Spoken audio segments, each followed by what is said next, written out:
Popcorn world.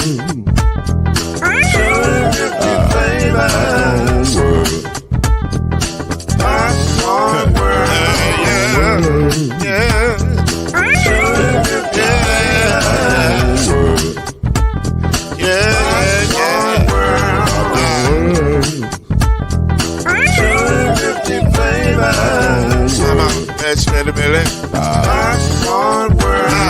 Can I make you groove now? Yes, I can. So you can get this groove in the back of a can. You can make it round the world when it holds in your hand. Popcorn world. 250 flavors gonna make you smile. 250 flavors gonna make you smile. 250 flavors gonna make you smile.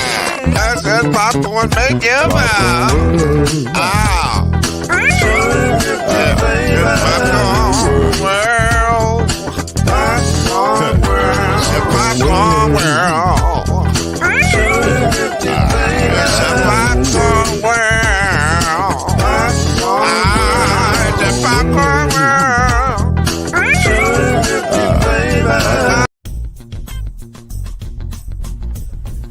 You're now listening to the Brothers of the Five.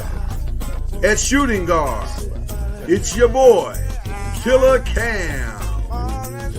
At small forward, it's Reggie Love. At point guard, Steve Major. At power forward, I'll be. And at center, Mr. Noise, Lloyd Spence. And now, the Brothers of the Five. Add one more plus me and I don't know what's doing in your neck of the woods. In my neck of the woods, it is raining cats and dogs. I blame Cam and Chad for all of this. Yeah. Hadn't had rain in 7 days. We come back in here, and now all of a sudden, I got a storm outside. Thanks, guys.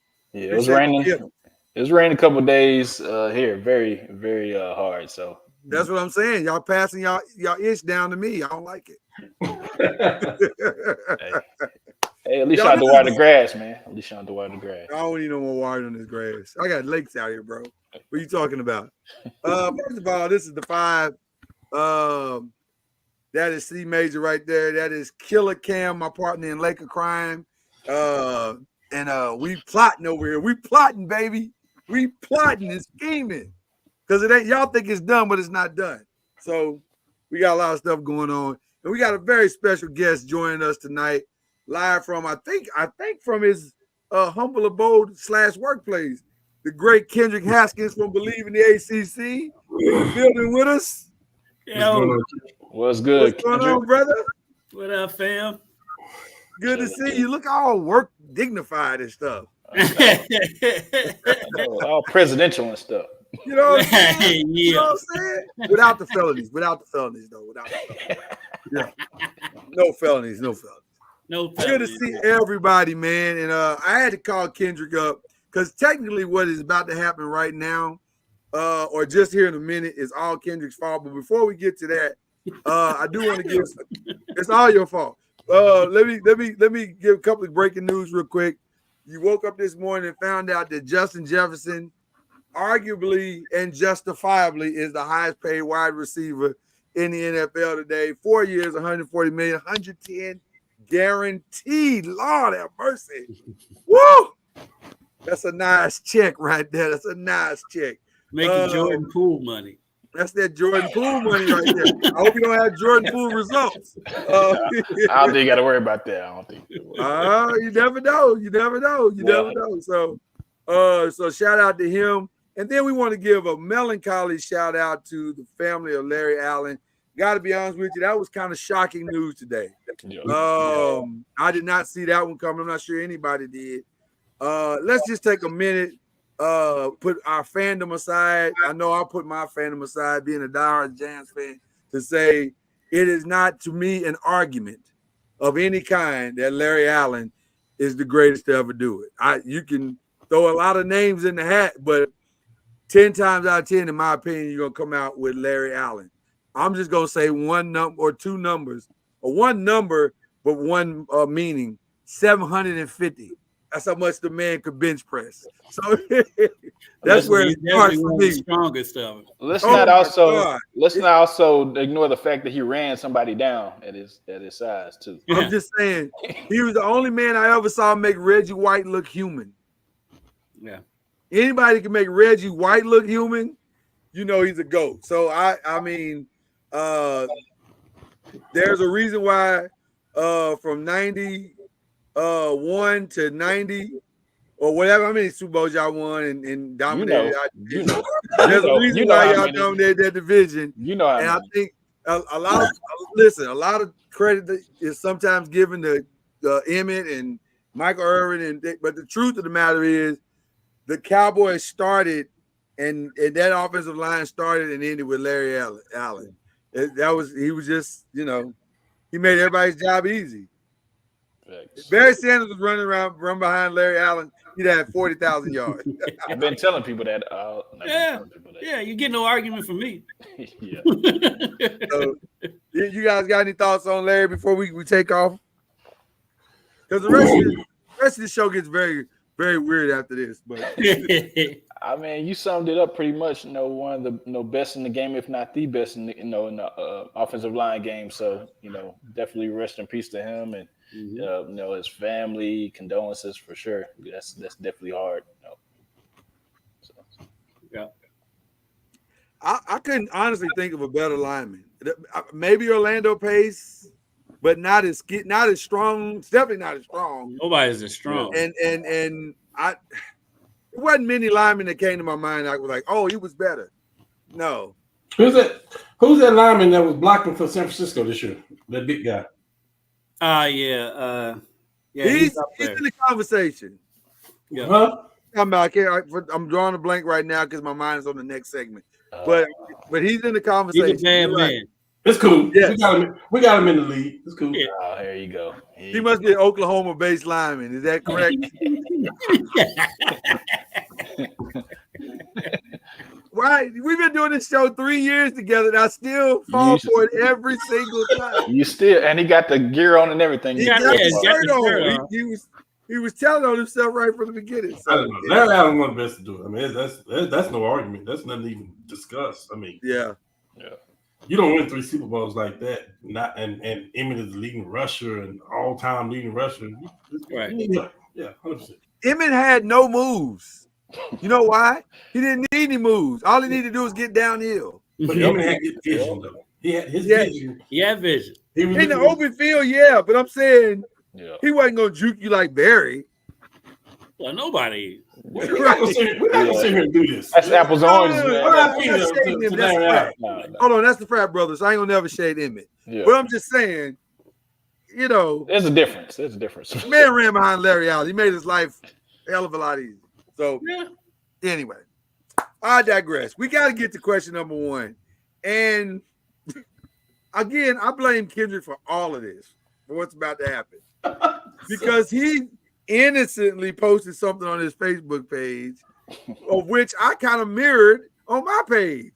But I didn't expect what I got on my page. I don't know if he expected what he got on his page. I certainly didn't expect what I got on my page. A lot of times I drop the hand grenade and just walk off. I don't even look at the comments half the time. Well, listen. It is the Caitlin Clark conversation is much wilder than I thought it would be.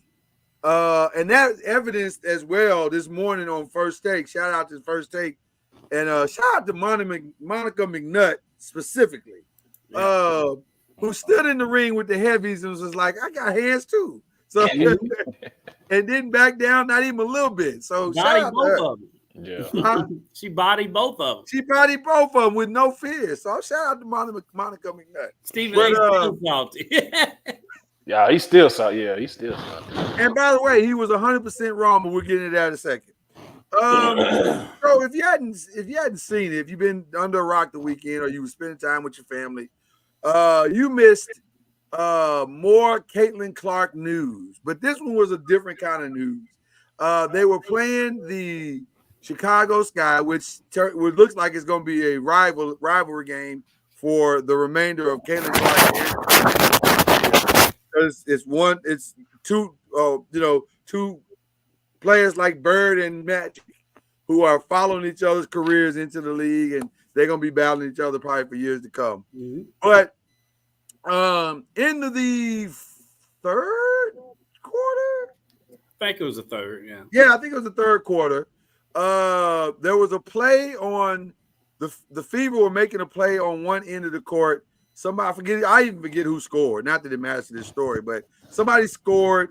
And as they were running down the court, Caitlin Clark was saying something. She first bowed Kennedy Carter, and then she said something that Kennedy Carter clearly took umbrage against. Like, oh, this is what we're doing? Right. Okay. Yeah. So they go down to the other end of the court. Somebody on the Sky scored. I think Kennedy Carter scored. Yeah, she did.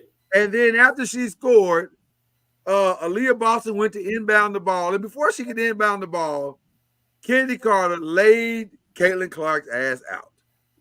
And that's how you have to say it, because that's what it looked like. She hip checked her and knocked her smooth to the ground. Picking up at the time, I guess it was a did they call it? No, it was a technical foul. So she shot a free throw for it. She shot at least one free throw. But it was a common foul. It was a common foul. Yeah, it was. Yeah, there's a foul on the inbound, so the ball wasn't inbound. So she fouled it before they inbounded. Oh, they called that a common foul. Okay, I thought they switched it over to a tech, but it was a common. Okay, but now it has since been upgraded to a flagrant one, which it should have been a flagrant one from the start, if we're just being honest. Yeah. So, but that ain't the story. The story is the backlash that has come out of a result of the hip check. Now, you knew it was coming. Rewind about 3 or 4 days ago, and Charles Barkley on TNT said, and I'm gonna get as close to the quote as I can. Hey, you girls in the WNBA, stop hating on Caitlin Clark. She's the reason why you got charter plays. She's trying to bring y'all more money. She's making your league better. In loose quote. Now, I felt the way about that when he said it, but we'll get to that also in a second. Fast forward to Kendrick innocently on his own post, or at least it looked that way in the initial. He made a comment. Kendrick, would you like to tell the people what you said on your post? Trying to think which one's the one where I was like, dog. Like she'll be all right, basically. No, well, it was the one after she'd be all right, because that one didn't draw the hires of people like the other one did. The second one is the one that got everybody's attention.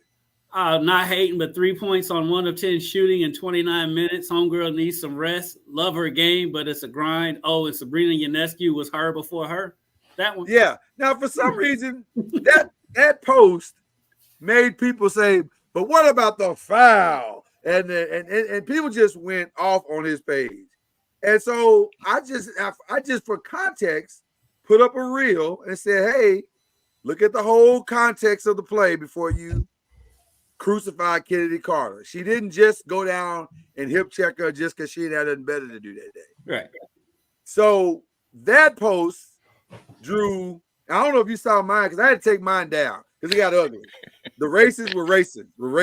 Wow. And so, I didn't even, like I said, I hadn't really. Yeah, I ended up taking it down because it got real ugly. When people say, well, look at you blacks doing it again, I was like, oh, gotta take that one down. It's getting ugly.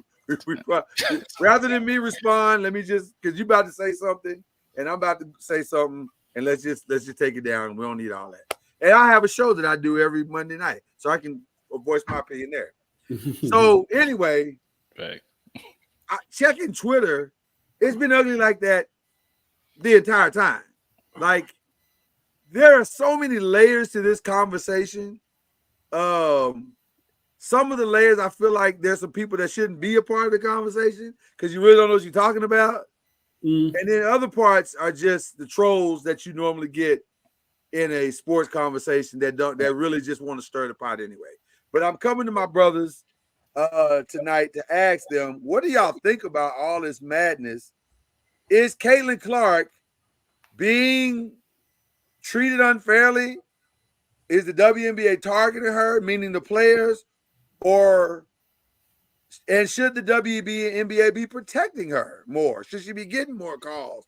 Because she's only a rookie, but should she be getting the star privilege because she's arguably the biggest star in the WNBA right now? So let's dive in. Well, like I said in my post before that, I think she's just getting the same treatment that rookies have gotten since the dawn of time. Right. Facts.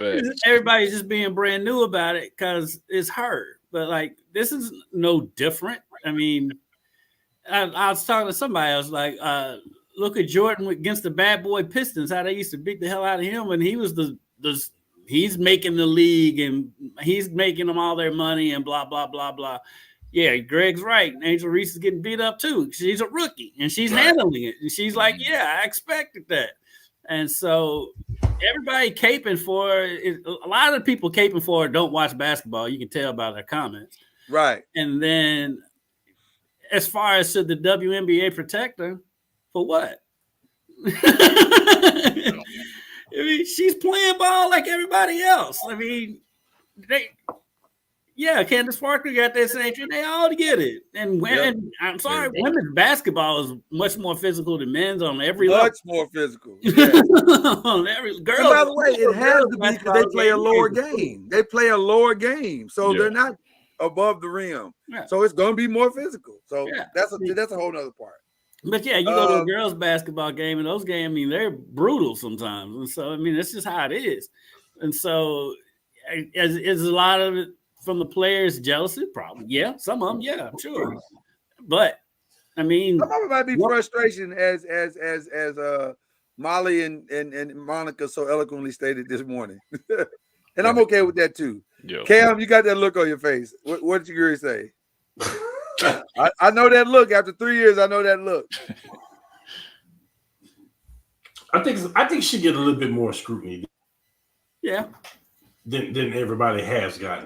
I think she get a little bit more, and I think it's because of it's not self-inflicted. It's because of how she came in. Mm-hmm. Like, they already donned her as the face of the WNBA, which I personally believe she will be one day. Yeah. I feel like this is logo stuff. Like, you know, of course you got to play it out. She got to play. She got to perform. We got to see what it is. But I mean, she's already done so much before she even stepped on the court. And other people, you know, I'm taking the races out of it. Other people are saying, "Hey, what about me though? I came in, I won in college. Caitlin didn't, you know, but I won in college, and why we don't get the same that." So I get all of that. I get all the scrutiny and I get all that. But at the end of the day, that girl got something that a lot of people don't have too. That girl got a Steph Curry trigger. You know what I mean? And once she figure it out, once she get the right coaching, the right players, she figure it out, it's gonna be a lot of people upset about it.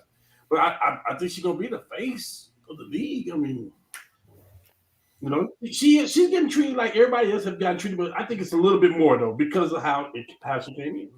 Okay. Just my opinion, though. By the way, you said something that I'm definitely going to highlight here in just a second because I think it's very important. Go ahead, Chad. Well, I'm going to piggyback on what Kendrick said. I think Caitlin has gotten everything that she wanted in college, and then she's trying to bring that over to the WNBA, and it's not working out. You kind of little sense of entitlement that's going on.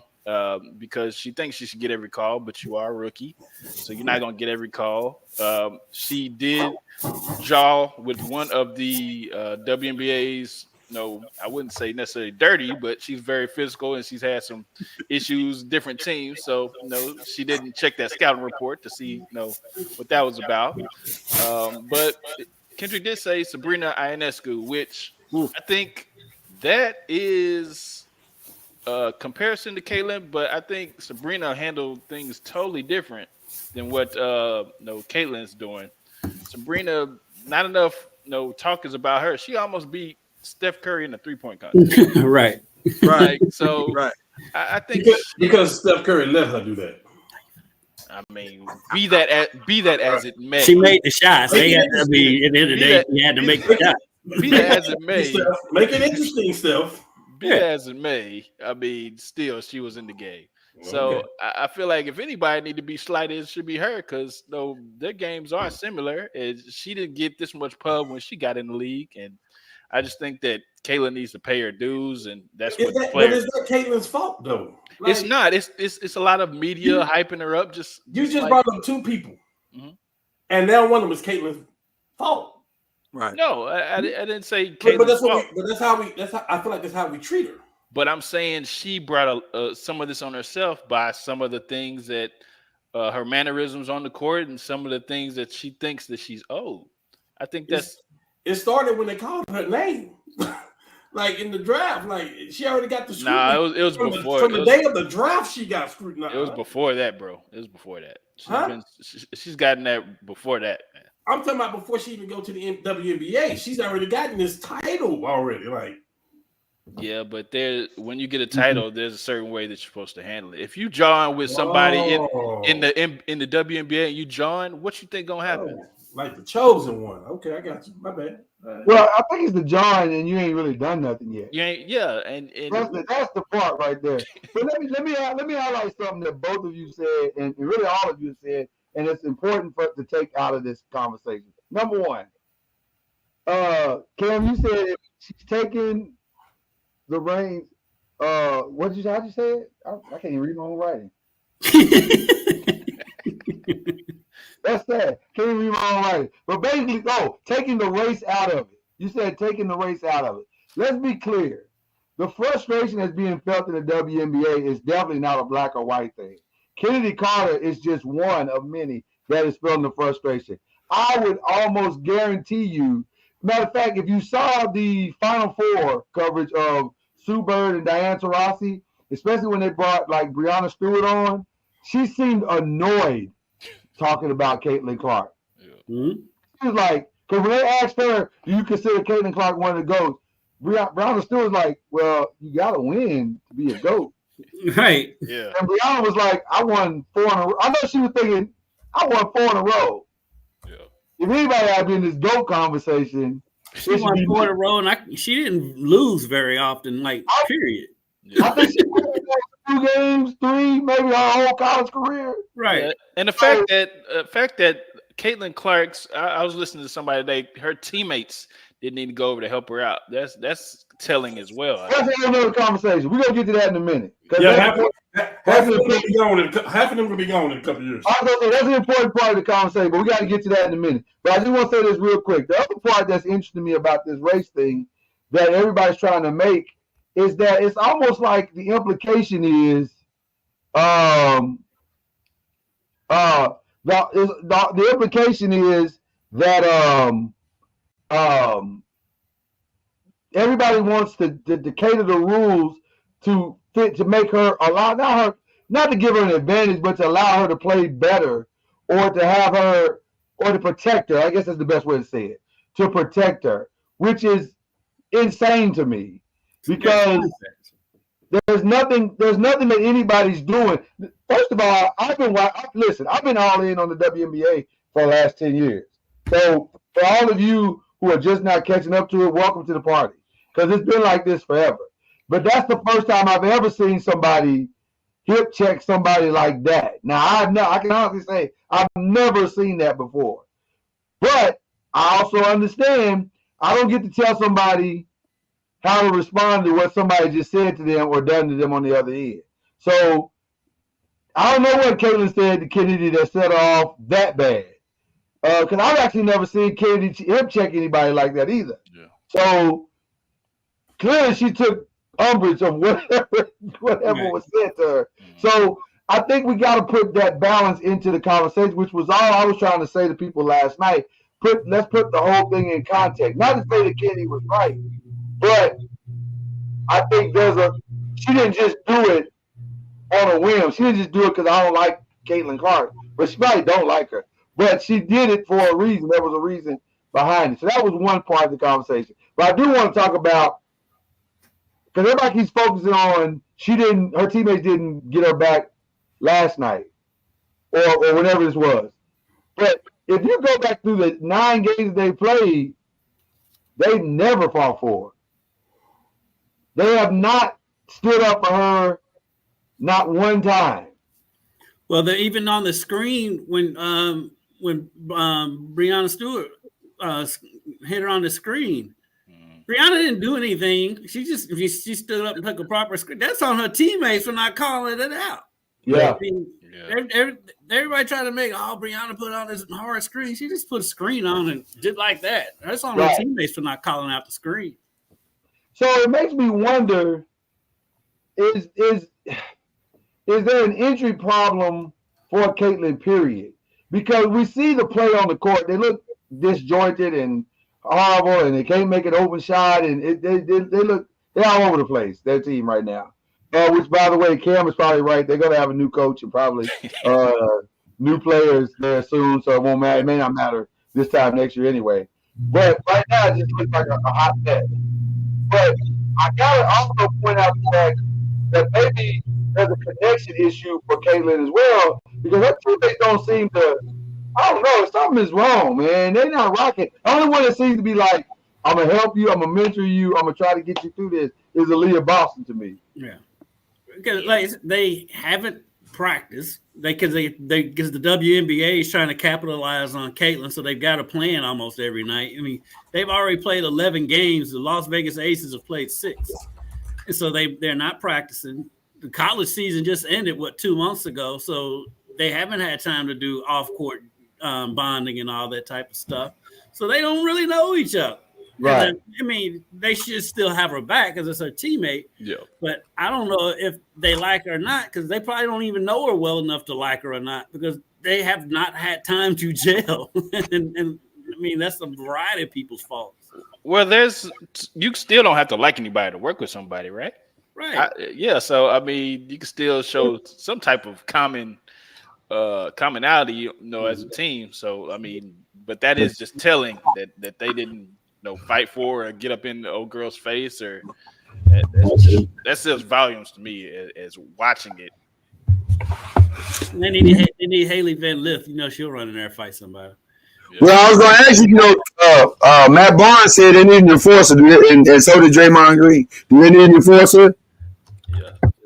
Yeah, I would think so. Shoot, they may need old girl. If she, I forgot her name. That's why I keep calling her old girl. They probably need her to get traded so they can have her the enforcer. Carmella? Cardosa? Yeah. Carmella, she played great. For her first game back, she did a great job. Yeah. Mm-hmm. Speaking of Haley Van Lith, Kendrick, I saw her a couple of days ago working out. Working out down here at the Yeah, she's down at TCU. My coworker, he's a TCU grad, so he's all excited about her being there. Yeah, she's putting in work. In honor of Charlie Ward, because he would feel a way about what you just did. And that was a humble flex.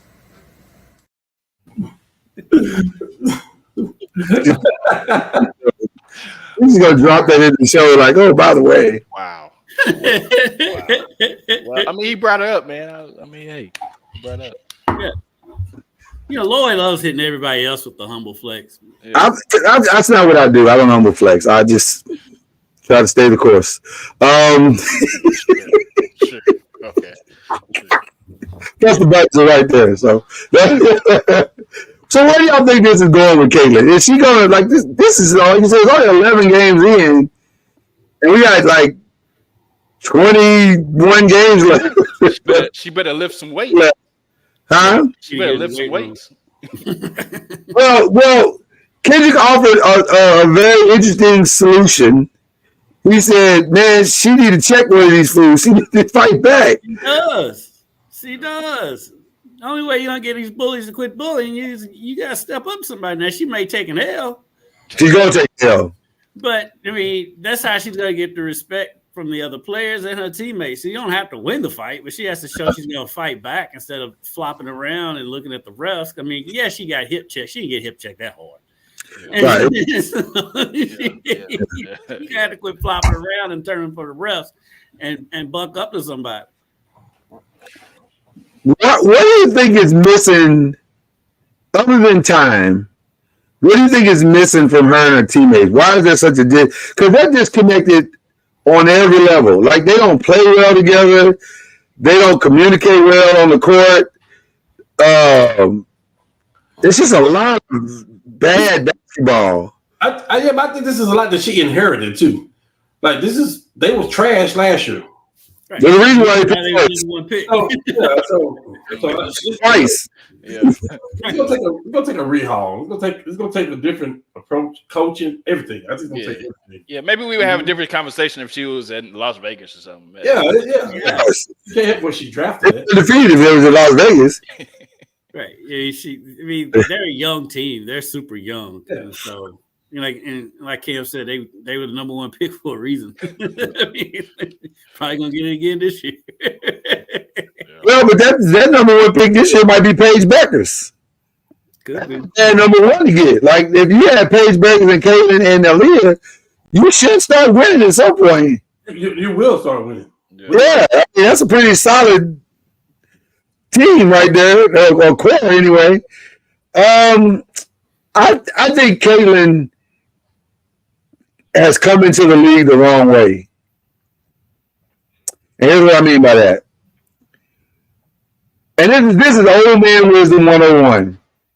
When you are coming in as the so-called star or whatever, or the leader, you have to kind of go above and beyond to ingratiate yourself to your team.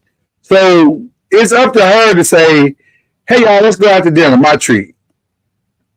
Hey, y'all, come by the house. Let's sit down and talk a little bit. Let's watch some basketball together. Or let's just hang out. Whatever you got to do to make them see you as part of them. And I think there's a little bit of, I'm Caitlin and you're the Pips. Entitlement, like I was saying. Entitlement. Well, it's entitlement, but I think it's entitlement based on ignorance, not based on malice. I don't think she's intentionally trying to. I think this is all new because the WNBA has never had this before. So this is a new space that they're in. And I think she's struggling to understand what her role and responsibility is. And I think that's. I was saying she may need a true vet. I don't know what the Indiana Fever's vets look like. I don't know if they have like a true vet. So maybe that's what she needs. Well, not just a vet. You need a vet with some cachet. Like somebody who's been there, done that, maybe even won. If I was Indiana, I'll be honest with you, I would probably trade for somebody who has either been an intricate part of a championship team or led a championship team. Do you know what she needs? She needs a Kyrie to her Luka. Yeah, probably. But I don't want to go so far as to say she needs to do, because we don't know behind closed doors. Maybe she has done all that stuff. We don't know. And so I just think she's just young. The team's young. The team's bad. The team was been bad for 2 years, and so it's just growing pains. I mean, I don't want to say if she has or hasn't ingratiated her because we don't know, and so. Well, let me tell you what I think I think I'm right on this. I've never taken a friend out to dinner that didn't have my back.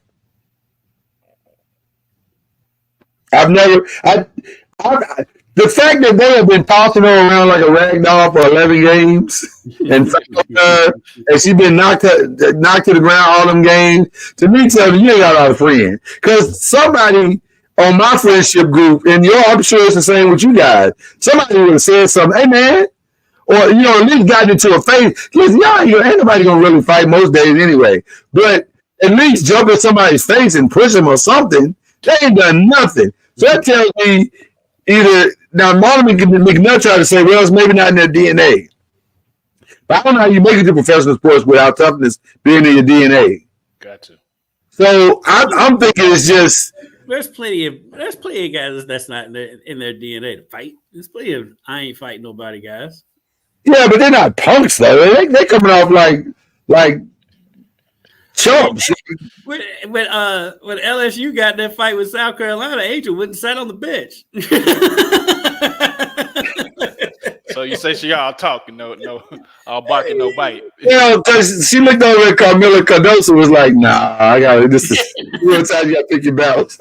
Yeah, you know what you're going to win and what you're going to lose. You know? Right. She picked the battle now. That was a business decision. now they're teammates. Look at that. And now they're teammates. That worked. So it worked out. But I don't know. I just feel like there's something not quite right there. And obviously I'm speculating, but I don't know if I'm off on this one because for 11 games, you don't watch her get beat around the court and y'all don't want to do nothing. Like nothing. Except the only thing they've done is pull her away and say, stop doing that. Guarantee whatever their next game is, that somebody's gonna buck up to somebody. Just because you think not so much, that's gonna happen. Yeah, I blame right. I blame the coach on that too. You should tell your players to help your star player out. I don't understand the coach not saying that. Matter of fact, I would say it publicly at a press conference. I'm waiting for one of her teammates to step up and do something. Mm-hmm. Where's the Kill Monkey in this league? John Chaney. John Chaney. Where's the John Chaney in this league? Becky Hammond ain't playing that stuff. Oh, this would not happen on the Becky Hammond team. I can promise you. This ain't happening on Teresa Witherspoon team. No. And she just started coaching. Right. So I'm just saying, I just think there's something not quite right all the way around with the Indiana Fever. But yeah, that starts at home though. That starts at home in Indiana at practice. Yeah, it does. But they don't even practice. They play that's why they got the wrong coach. Everybody know that coach ain't gonna be there. Yeah. But now let's talk about the last part of this conversation, then we'll move forward. Charles shouldn't have said what he said. I'm sorry. He's wrong.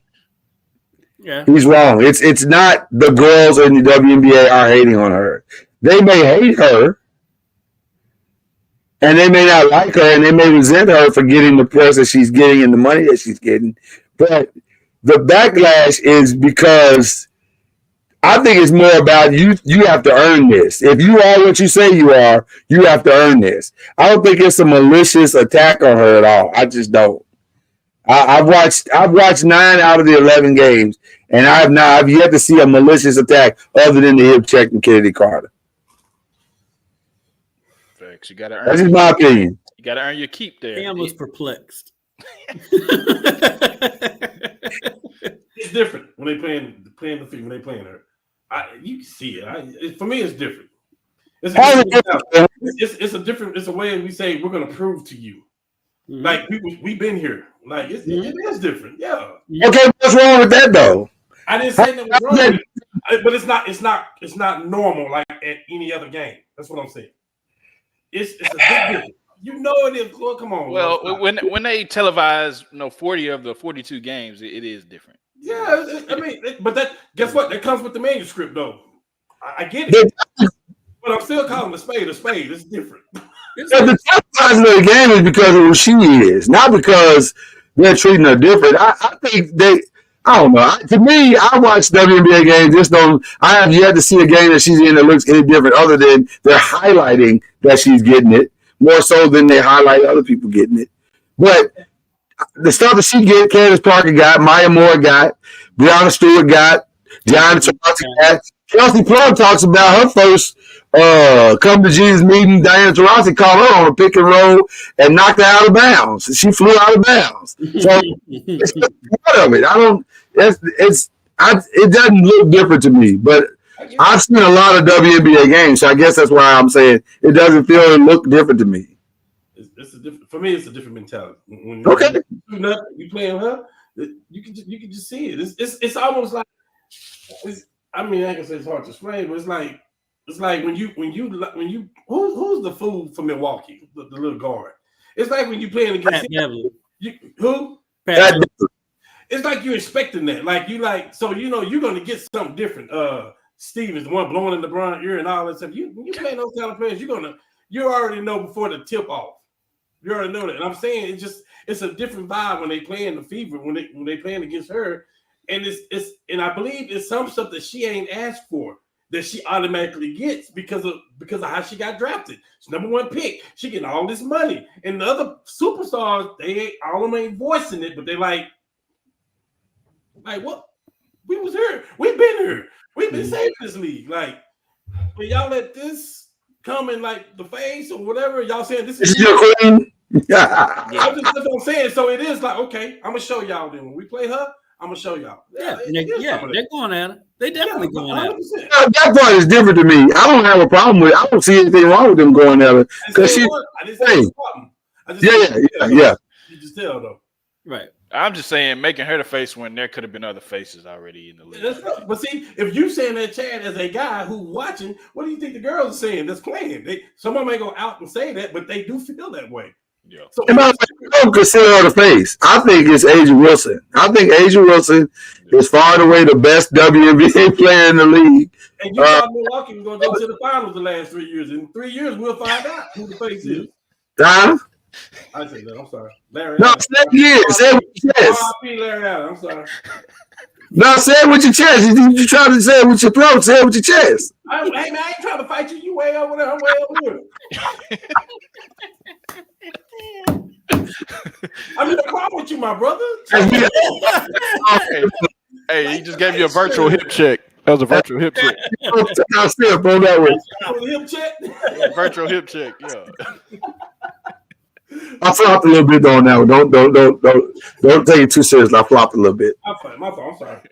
Listen. I think we got a long way to go with this with Kayla's career. It was way too early to be crowning her anything.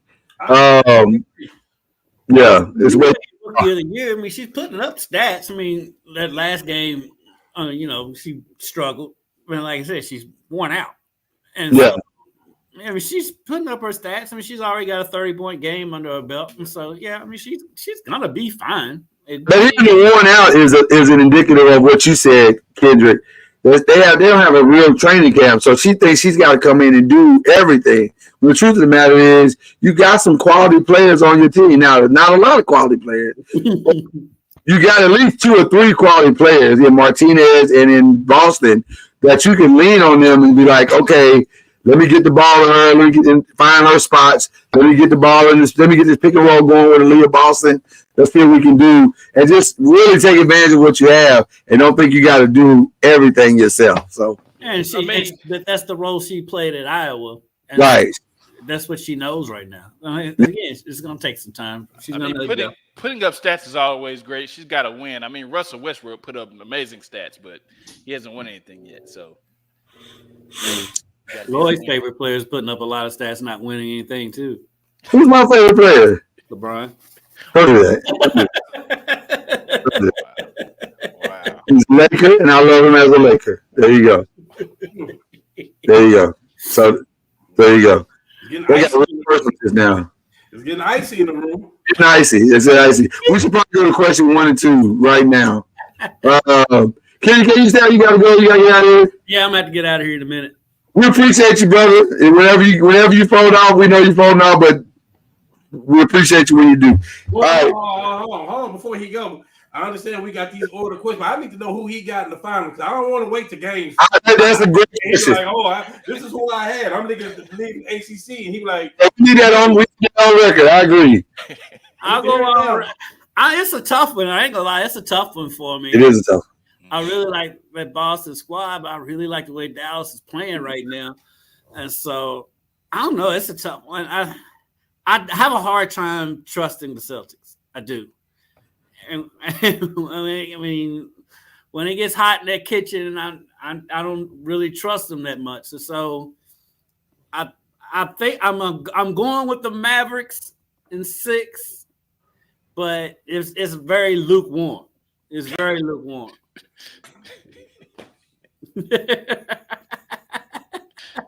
What, Cam?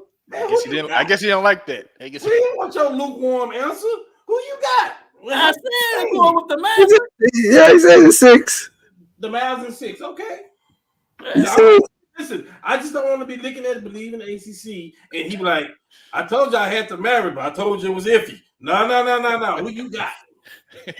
I've been right on the show. Well, listen, the ACC ain't gonna be mean for a while anyway, so you better get it now. Pick up every season. Right. There you go. There you go. There you go. There you go. Thank you, Kendrick Harris. We appreciate you, brother. Appreciate you, Brian. Appreciate y'all.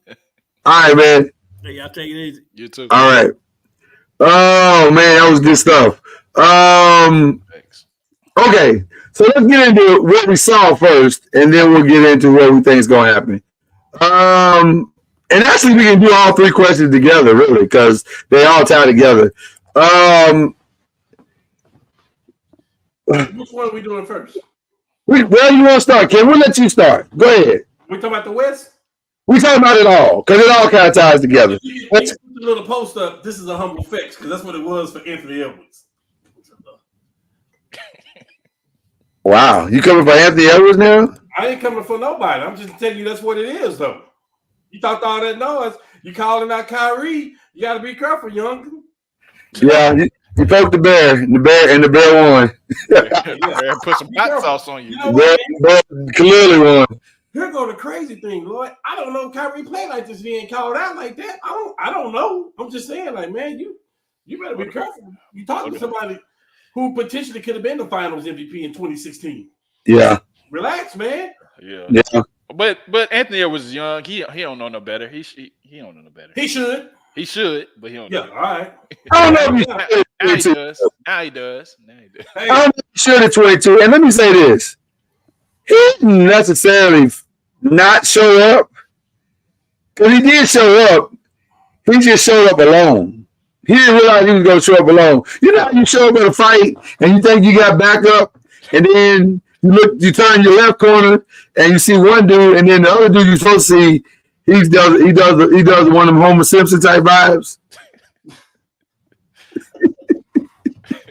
That was Cat. Cat did the Homer Simpson. That's different what you're talking about showing up with somebody else. See, he showed up against Denver too, but he also showed up on defense against Murray. Yeah. See, but Murray ain't Kyrie. He didn't know that. Murray final numbers was pretty good, just like Kyrie's was too. No, I'm not saying he wasn't. I'm saying, but Kyrie's a different animal. That's a different. 100%. But you couldn't tell when you calling him out. Murray is just as effective as Kyrie is with that Denver squad because all the focus is on Joker. I wonder how much tape before he called him out had he watched on Kyrie. Because it sounds like none. Because I've never. Nah, he did it at the press conference when they beat Denver. That's what I'm saying. I think he hadn't studied enough to call out. I think it was just overconfident. Jordan comparisons came to him, and you know that's what it was. It's good to be confident. Yeah, but we're gonna come back and win. See all that stuff, that adrenaline and all that stuff. Yeah, that was rough. This is a humble flex. It's good to be confident, but you can't be confident and crazy at the same time. No. Yeah, that was a little bit crazy. And plus, I'm not 100% sure they were coached well in that series either, because some of the lack of adjustments that were being made. I don't care what Anthony Edwards said after game one. I would not have let him try to guard Kyrie in game 2 or 3. Yeah. Damn his confidence. I don't care. We can put you back on Luka and see if we can hold the fort down that way. And if you want to try to help in the fourth quarter of these games, that's different. But what you're not going to do is have me out here looking crazy. And he did. It just wasn't a good. I just don't think they were ready for the moment as they thought they were. And J Kidd and Luka and Kyrie were absolutely ready for the moment. Yeah, and I got to ask you a question real quick. Boston. Did they cakewalk to this because the East crumbled underneath their feet? I don't know what they did, but I tried to tell y'all this before the playoffs started. I mean, you knew the East was gonna crumble like this. No, I knew Boston was gonna win the East. Is what I'm saying. Well, everybody thought Boston was gonna win the East. Huh? Everybody thought Boston in their heart was gonna win the East. Who, you did? Huh? You said you thought Boston was gonna win the East? You told me you didn't trust them. You didn't see them coming out. Well, listen. I still don't know if I trust them. I'm not 100% sure. I trust them because but the blessing was everything that I didn't trust about them, they never had to address. Because Tyrese Halliburton went out, Jalen Brunson went out, so that ended that run. I guess we'll wait till after the finals, then you'll have a different approach. Well, if they win the championship, and it don't matter what I trusted, because everything fell into their lap. Everything fell into their lap, but I don't think it's going to be the cakewalk that a lot of people think it's going to be with Boston and Dallas. It's not going to be a cakewalk for either team. To get to the finals, you have to have some sort of luck. So, I mean, even though Boston has been a significant, steady team, down the stretch, you do need a little luck to get there because they didn't have to face Tyrese Halliburton. And although they didn't, the games were still close except for like one. And they didn't have Porzingis in some of those games, right? Are they going to have Porzingis? I still haven't heard I think they said what his status is. I think when I'm looking at prize picks, he on there. Yeah, I think he's be back game one. Okay. Will he be ready though? I mean, I don't know how effective. Well, here's my opinion. At the position that they got him at, they can use him as a decoy.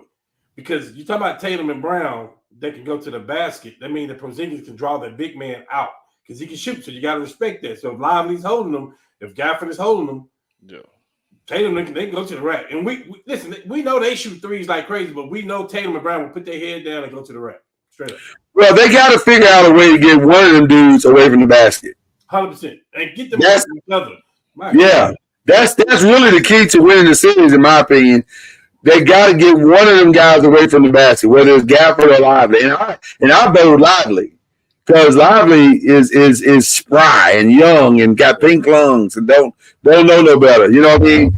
So I think if you can get one of them guys away from the basket, you got a better shot of getting downhill from the angles. But if you don't, then it's going to be a long. You better hope them threes drop now. Yeah. Well, okay, we'll wait for a second. We're there. I think the biggest thing. Go ahead, Chad. Oh, no, my bad. I think the biggest thing with Dallas is Jones and PJ Washington been hitting those corner threes. In the playoffs, they got 924 attempts for 40%. I think Boston, they're going to have to actually focus on that because that will be a big key of them winning is how they cut down those corner threes. Especially at home. They don't miss them at home. Yeah, they don't miss them at home. Yeah. You got fellas. I'm going to take a page out of Lloyd's book on this one. Okay. I'm going to let you know why I have the Celtics in 5 or 6. Okay. 6. I'm going to let you know why. I'm taking it straight out of Lloyd's book. Matter of fact, I'm turning the page right now and it says Lloyd's book. Okay. White and Drew Holiday. You talking about this backcourt defense. And I'm not saying you finna shut Kyrie down. No. I'm not saying you finna shut Luka down. No. But you saw in some series when Luka get tired, that's when you can attack the Mavs. And I'm telling you, they got bodies they can throw at Luka. And not only White, not only Holiday, but you can turn around and throw Brown and Tatum. Like these are people that's athletic, long arms, defenders, you know what I mean? So I think because of defense alone, I had the Mavericks first. I had picked the Mavericks first to win this series. I'm definitely going with Boston now. After I look at the whole structure, everything, and Porzingis may come back, which is going to pull the center out, which means they can go in and attack and kick out the three, whatever they want to do. They can run. I don't see Dallas being able to stop them from doing what they want to do. And when you can defend, and you can't stop Kyrie. Listen, no. You can't. And hey, good job, Rudy Gobert, for getting Defensive Player of the Year. But you can't stop nobody one-on-one. It's a team defense, it's a team effort while you got that award. Yeah. But you can slow Kyrie down enough. If you can do that enough, and if you can slow down Luka enough, listen, Luka may get 35, but you may get a Luka that's playing out of the game though, shooting other kind of shots where he should be passing it to so and so. You can get him out of rhythm, you can beat him. Before we go on, do your pick, Chad. No, you know what? Go on with your pick, and then I'll make my comment. Go ahead. I think that for the Mavericks to truly win, and they have to have Luka be the best player on the court. better than Brown, better than Tatum. He can't do that. I think you got to get Kyrie going early, so he'll be also involved in the game as well. And those two, they know how to open and they'll know how to close. We've seen that Boston can, even though they have the great defense, they can give up leads, and you just got to know how to close them out. So I think that the Mavericks can do that. I think they'll win 4-2. They have to have a consistent PJ Washington, consistent Derrick Jones. And the bigs need to also contribute. So I think they also have others that they can throw at Boston as well. Okay, before we get to my selection as it is, Cam, and I blame you for what's about to happen. Can I tell you something? Before you do this, can I say something? Go ahead. It's going to be a showdown because for the last 3 years, maybe 4, Luka, Tatum, first team All NBA. Yeah. I'm looking forward to that. I'm not going to lie to you. Okay, I have to say this before we go, and I blame Cam for all of this because I had forgotten about it, and I was going to let it go, but I need to say this publicly. I need this to be on record.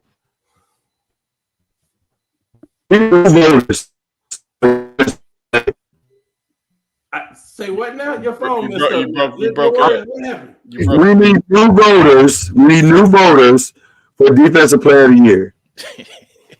Whoever's been voting on it, they need their cards, their passes, their credentials revoked from voting on that award. You don't know what the hell you're looking at.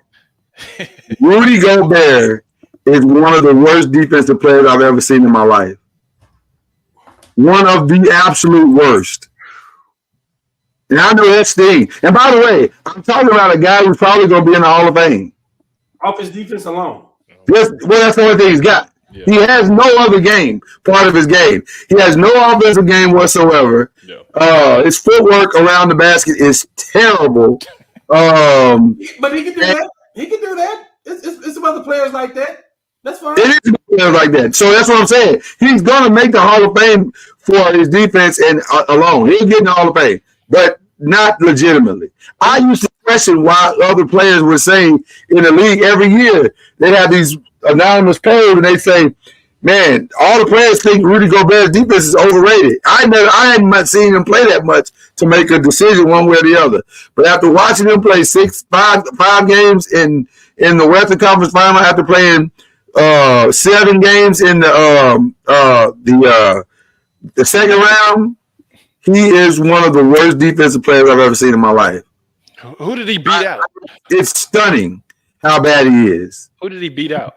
AD. He beat out AD. He beat out Victor Wembanyama. Wow. That was the main two. Those are the main two, right?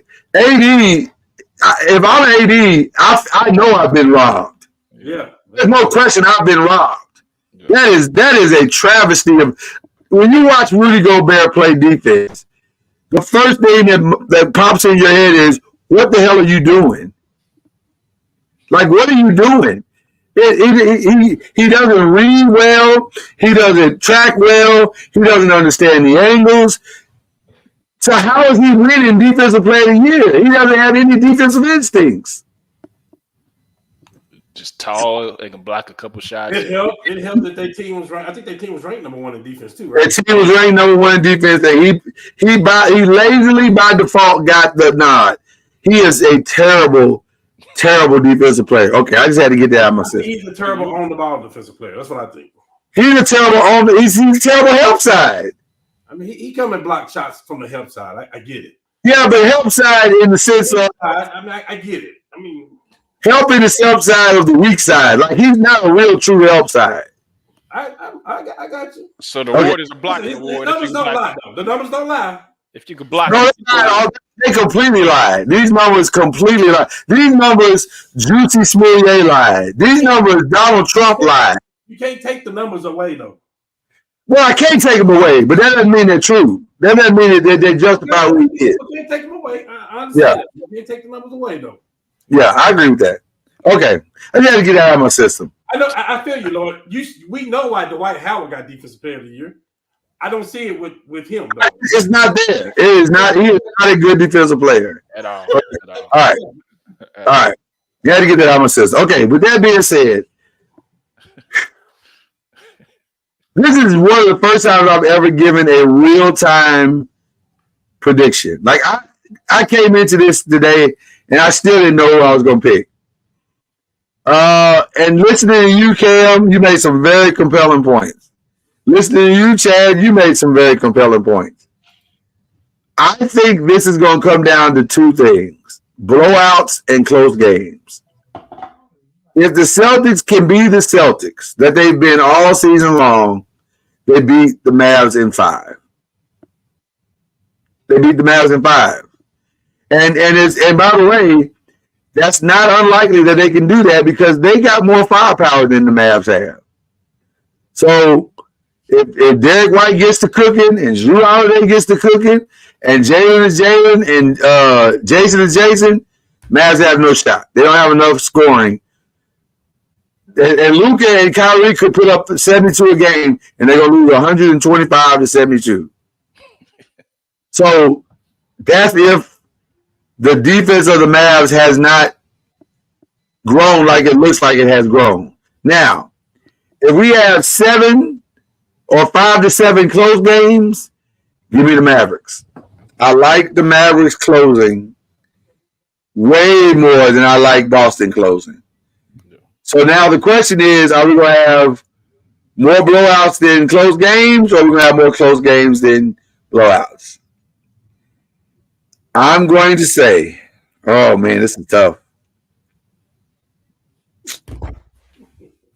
I'm going to say. I know why it's tough for you.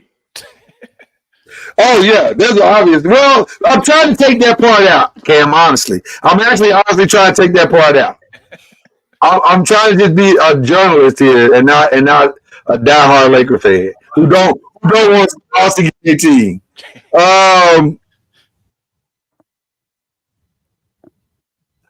I'm going to say the kids grow up. Boston in 7. I feel like if Boston in 7. Well, hold on, Chad, let me finish real quick, and then you jump back in. Sure. I think we're going to have 2 blowouts and 4 close games, and the last close game will be in Boston, and they'll win. Simply because it's in Boston. Yeah. Hey, all right. No, go ahead, Chad. Go ahead, Chad. I feel like Boston will win in spite of Missoula, and Dallas will win with kids coaching adjustment. Because of kids, yeah. Yeah. Who did you pick, Chad? I said Dallas 4-2. You said Dallas in 6. You went back to your roots. I get it. Yeah. Hey, yeah. I got a Dirk shirt on, buddy. Hey, let me see that shirt. I got the same shirt. I got the same shirt. Believe me. I'm gonna pull it out right now. Right now. So, last question: who's the MVP? It depends on who wins. Well, I think if it's Boston, it's Jalen. I think Jalen's gonna win it. I think if it's Boston, it has I to be. think Jalen will prove he's worth $300 million. Jason Tatum. If they win, Jason Tatum. Jason Tatum. Because Tatum has to get it because of the last performance they were calling him out as far as. He doesn't have to. Well, I'm saying it validate him because the last time they got there, they were calling him out because he'd say he didn't show up. So I feel like it would be a redemption. I mean, you playing Steph in his prime. It's only so much you can do.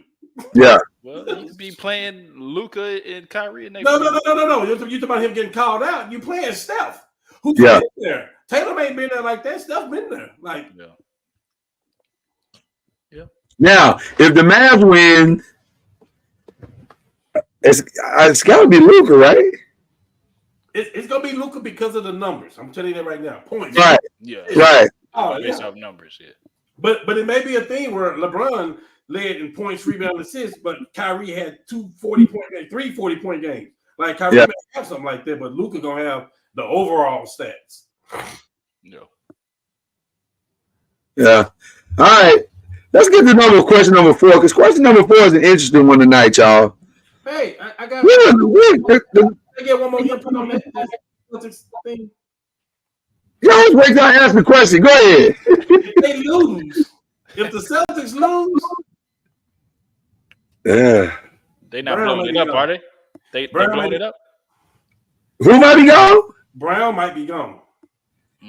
No. Let me tell you why. It's impossible to have the two people on the same team making the highest pay in the NBA. That's a lot of money, man. That's a lot of money. Wouldn't you trade Tatum since you ain't got to pay him the max? Trade who? Tatum, since you don't have to pay him the max. You already gave. Hell no. Over Brown? Hey, depending on whose fault it is. Listen, you're not trading Tatum. I'm gonna tell you that. Hey, Brown ain't got all NBA first team last 3-4 years. But that's only because he plays with Tatum, not because he's not worthy of it. What you want. If you was better than Tatum, you would get it. Yeah. If you was better than Tatum, you would get it. You're not better than Tatum. I don't know about that. I mean, I think it's close. We have to put that on the show before the series over with. It's close. Topic. Okay. I have to. That's a good topic. I'd say it's close. That's closer than what I think Cam was trying to get credit for. Yeah. Okay. Can we move forward now, Cam? Because this is a really good question. Okay. It's a really good question. And it came up in the group chat, and we just were like, because we were looking at, and I have to give a little credit to First Take because they kind of got it first. But we like the question. Paul George's 34, which by the way shocked me. I was like, he is? God, he was 34. This is easy. Paul George is 34. Kawhi is 32, but he's an old 32. His body's like 41. Hey, the opposite of that too, Lloyd. And Paul George is a young 34 because he missed a couple of years. He missed a couple of years. Yeah. So the question is, they're about to move in their brand new arena, where he would be a massive star in. They're gonna pay him his last big contract.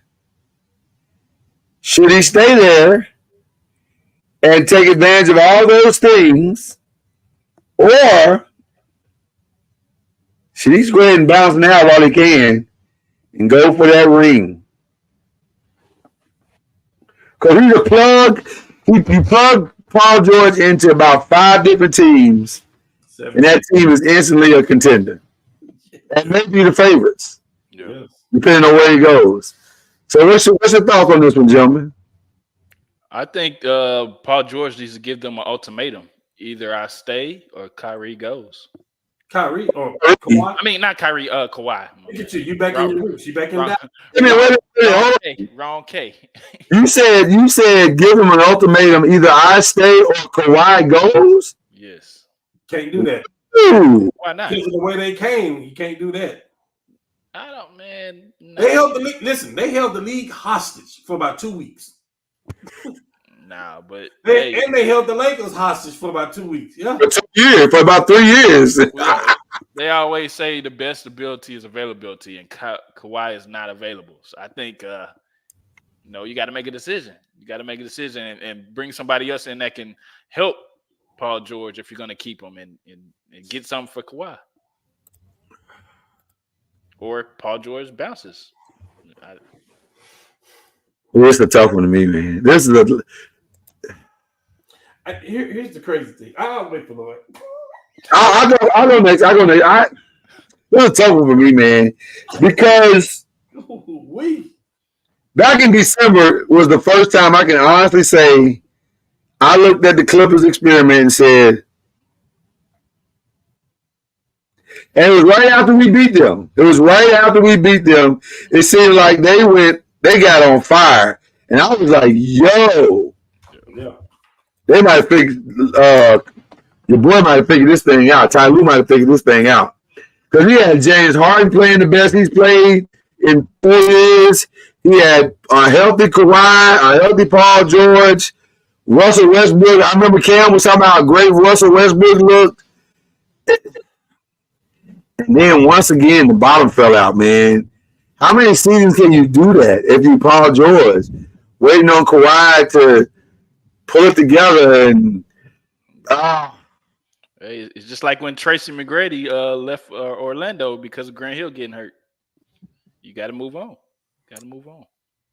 I think if I'm Paul George, this is my last run too. Time him on my side, man. I gotta go. Gotta find me a new home, man. That sucks too because they found something this year, and you know there were people saying the Clippers could win the whole thing when they went to the playoffs, and then when Kawhi went down again, it's like I don't know. Can't count on them when you need them. It's like Whitney Houston and CeCe Winans. Count on me through thick and thin. Friendship that will never end. When you are weak, I will be strong. Okay, I'm chilling. I'm chilling. Oh no. I think I would go about Paul George. I think I would go. God, dog. I think I would go. Wow. Ken, what you gonna do, man? Wow. Listen. That's where the domino is going to fall in the offseason. That's one of the biggest dominoes. That is one of the biggest dominoes in this offseason. I will agree 100% with you on that. So you said something a while ago. You said he can go and be automatically the team is a contender. First of all, I got these teams. I got 7 teams listed right now. The Paul George can go right now, and they can contend for their conference title, possibly championship. First of all, he ain't got to go out of the state of California. He ain't got to lead the building. You can plug him in with the Lakers right now. Yep. You can plug him into Golden State right now. Yep. You can plug him into Sacramento right now. Scary one. I'm just telling you. Fox and Paul George. Who would you give up though? Who would you give up? Sabonis, Murray. You have to give Murray. I give up Keegan Murray for that. 100%. Or you gotta give up nobody. He's a free agent. Okay. Yeah, Also, he can walk right back over to Indiana with the team that they got right now with him, Siakam, and Hollenberg, and Turner. Oh my God, they would have to be the favorites to me. Yeah, they would have to be the favorites. If he went back to Indiana, if he put a Michael Jackson, I'm going back to Indiana. They'd be the favorites. Listen. I don't think the Celtics could beat that team. I don't either.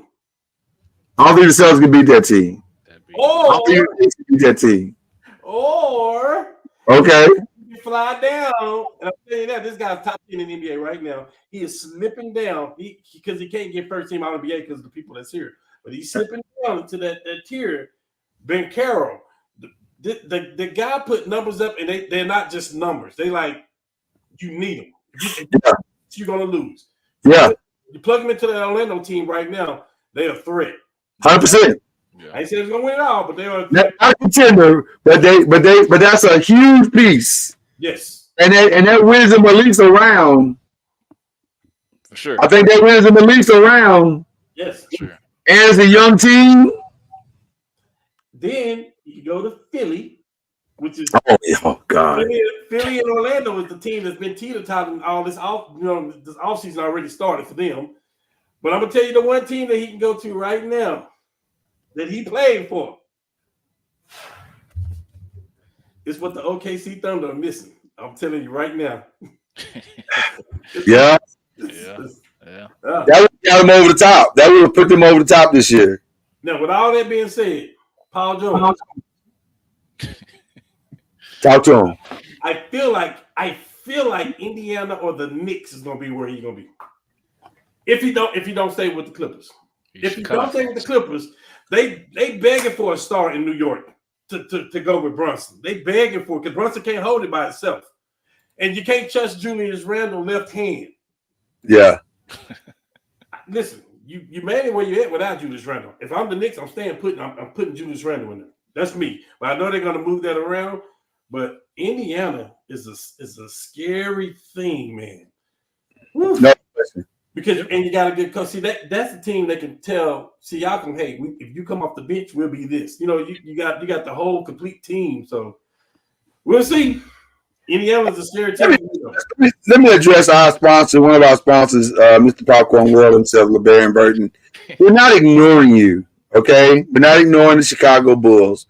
We just try to stay a credible sports show, and we can't say things that aren't true or real, and still keep our credibility. Him going to Chicago means nothing. Well, I don't know. He is in obscurity. No, he is on to something because Don't feeding into her. I think he's on to something because Paul George did play football in high school, so he may be talking about the Bears. I don't know. And the Bears are pretty good he was a wide receiver, wasn't he? Yeah, that may be what he was. Listen, LeBaron, y'all still got Lonzo Ball, man. Y'all you got Caleb Love throwing to you. That might be something right there.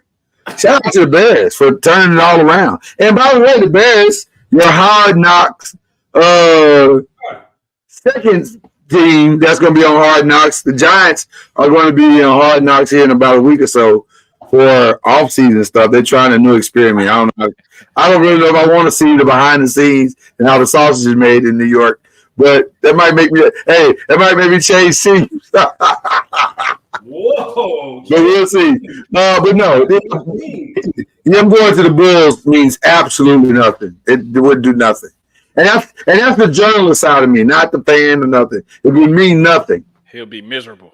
They still got a lot of pieces to go get, because DeMar DeRozan's out. Yeah. Zach LaVine's probably out. The only way the Bulls are going to be relevant, they got to hope that.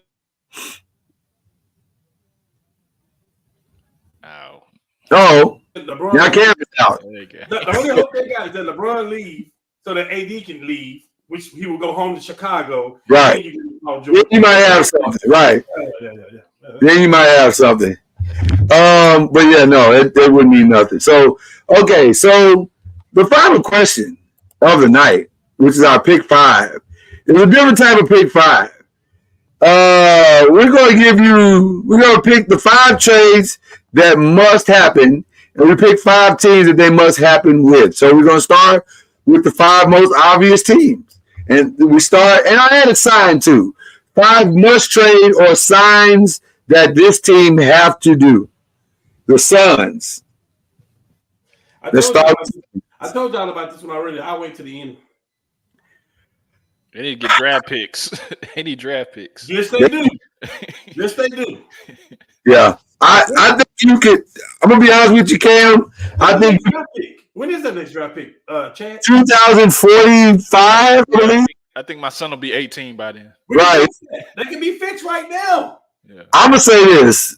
I think Cam got me on board in our last show where he said trade KD to the Oklahoma City Thunder and let that boy go home and finish what he started. And I am 100% on board. I'm in that car. I'm buying snacks and at least the trip to gas. I don't know about the trip back, but definitely the trip too. I'm on board. I think that's the trade. You get the picks too. You're gonna get at least 4 picks. And listen, you can at least get some players for the future. Yeah, for sure. Yeah, but you can get players that you can put around Booker and Bill. Yes. Like seriously. Because the only thing that Bill might be missing is more shots. 100%. I agree. So I think I'm on board with what Cam suggested on that one. What about you, Chad? No, that's a good trade because it fixes OKC's problem and also fixes the Suns' problem. And yep. I think it's good. They can also backdoor and go right back to Brooklyn because they gave a bunch of picks to Brooklyn. They can swap some picks right back to them and get a couple of players too. Get a couple of players. Yep. The Warriors must trade or sign. We got to start with our resident Warriors fan on this one. I like Lauri Markkanen. I think we need to trade for Lauri Markkanen. I think him or I've been hearing Jimmy Butler, but I don't know. What does Markkanen do for you? This is why I leave him going, man, because he knows Lauri Markkanen is our player. No, man, he stretches the floor definitely, and he definitely helps Steph out with spacing and just I think he's good. As far as I'm defense, he's. I was gonna say, isn't he okay on defense though? Well, we play a lot of team defense. So they play team, he'll be okay. He'll be okay. He'll be all right. But I don't know if Jimmy Butler. I said Jimmy Butler. I don't know him and Draymond. I don't know. They'll be fine. They will be just fine. But Lauri Markkanen. Matter of fact, they might be better than fine. They won't be fine because Jimmy Butler won't play 45 games, 50 games. He might have it not happen to carry the load. His back will get a little lighter. Yeah, Oh, he won't have to do that much. He okay. just had to be a He got to do everything in Miami. yeah. He just has to be a good supporting cast person. Yeah. So I kind of like Butler to the Warriors. Because you solved two problems, offense and defense. Facts. Do you keep Chris? I think he's gone. Who? Paul. Chris Paul. I think he's gone. Yeah, Chris Paul gone for sure. He's gone. Okay, all right. Just asking. I can get on board with the Butler signing. I like that more than the marketing sign. The marketing sign doesn't do anything for me. I think because of the way things played out, I think Minnesota's going to figure out what they need. They need marketing. They may need Jimmy Butler back. Oh my God, I didn't even consider that. So if that's the case, I've been calling this for 4 years now. No, they need a point guard. Go get Karl Anthony Towns, the Warriors. He should have either been in over there or he should have been in Boston. I've been telling y'all that for 4 years now. He should have been. Anthony Towns might retire before he goes to the Warriors. Hey, we're gonna tell him to get his big. Because he's scared to go play with Draymond. No. I understand what's going on now, but Draymond would love KD to be back too. He talked a lot of shit to him too. So we're gonna tell Karl Anthony Towns to get his big butt. That's basketball. Draymond's that guy. We got to give him that. That's him. Yeah, that's him. And if you tell Draymond you can win with this, he cool with it. I will say this. My biggest thing for sure with the Warriors, it feels like they have said they're going to do something. They're going to do something. I think the Warriors, the team that we're looking at, the only one of the five that probably is not going to do anything is the Suns. I think the Suns are going to blow this somehow. I just feel like they are. But the other four that we're going to mention, I think they're going to do something, which brings us to the 76ers. Well, I want to say about the Warriors. I think they need to take a page out of the Mavericks book and get bigs, trade for bigs. Well, listen, I think everybody got to get bigger because you're not winning the West without a big anymore. Yeah, in 2 years, the championship may be going through San Antonio. So you better it's very, very possible. What about the 76ers? I think they need to trade their pick in the draft for somebody. Ooh, trade their pick in the draft for who? I mean, is this a Jimmy Butler moment? I got a three for him. I got 2 3s. I got 3 threes for him. To plug in the three. Tobias got to go. Everybody knows. He got to go. Yeah, he's not bad, but he's not good for them. He got to go. Yeah. Well, they need him for too much, and he can't deliver. Yes. So he can't deliver. So what you got to do? You got to find a way because it does not look like the Pelicans are going to re-sign Brandon Ingram. So Sixers need to find a way to get their hats in. They got some leverage. They got some picks. Yeah. They need to find a way to get Brandon Ingram or Paul George. And I got one more sneaky one. Yeah, that's Brandon Ingram to Philadelphia's. Him, Maxey, and that could work. I'll tell you this: Brandon Ingram, Maxey, and Embiid could be the very thing that keeps Embiid healthy. Yeah. Giving Maxey and Embiid actual rest on the basketball court, they've never seen anything like that. Never. Yeah. Let Brandon Ingram get his 20 whenever he needs to get it. Man, that would be like a vacation for Embiid. Yeah. So, wow, I like that. That's a really, really solid group right there. Okay, the Heat is the Jimmy Butler days over, according to Udonis Haslem. I got one more. No, to the no. I got one more for the Sixers too. Well, go ahead then. LeBron James. Man, no. All right. Hey, LeBron want that 5th ring. If he want to go to Philadelphia, you don't.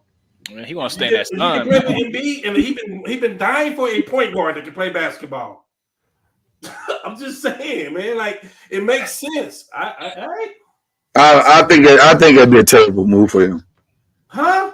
Hold on.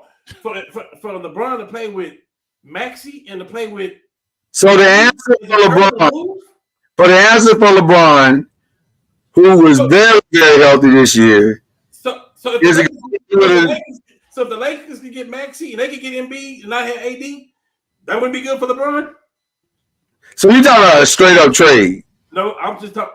LeBron ain't got to get traded. He's a free agent. He can walk over there. That's my point. I would hate it for the Lakers for sure, but I think that's not good for LeBron. Why? Like, because you already playing with a player that gets hurt a lot. Now you're gonna play with another player that gets hurt a lot. Okay. Yeah, they don't do Fair too enough. much. Okay. Yeah. Fair enough. I think that's not. I think you're just trading one for the other. You're right, Laker brother. Just come on over, Steph. Oh, no, we ain't doing that. We ain't got to worry about this no more, man. We're not doing that. Say it again, because your computer froze.